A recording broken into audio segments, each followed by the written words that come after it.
basic research is typically talking about the fundamental biology of, in his specific work, having to do with neurons and how neurons relate to aging, but specifically in more primitive animals. While this immediately might not be seen as being relevant to the clinical condition, it absolutely is. It's foundational.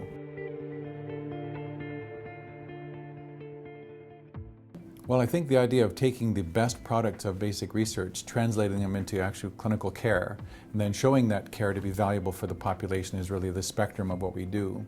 This, basically embeds the basic researchers, the commercial entities, and the clinicians into an enterprise then to basically represent value to the healthcare system. So the final outlet of all of this is more effective policy, so that we can use best practices in the population to make sure we use healthcare dollars wisely and to have the best impact in the community.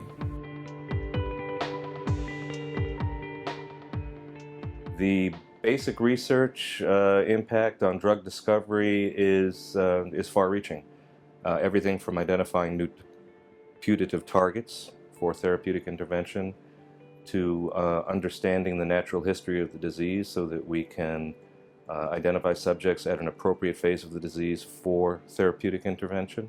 In the dementia space, I think it's growing increasingly accepted that a significant cause of failure is that we're treating patients once they can be clinically diagnosed as having either mild cognitive impairment or an existing dementia. Concept that is gaining more and more acceptance as time goes by is that we need to identify the right drug for the right patient at the right stage of the disease. So a lot of research right now is going into determining exactly how we determine that.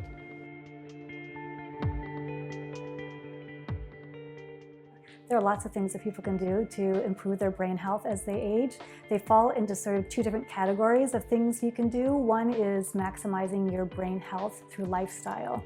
So all the things that we know are good for our body are also good for our brain. So exercising, eating well, staying cognitively engaged, so doing things where you're thinking and remembering and learning, and also being socially connected with people. All those things are good for your brain, and they help maintain your cognition as you age and actually lower your risk of dementia overall. That's what research shows. So that's one group of things that people can do.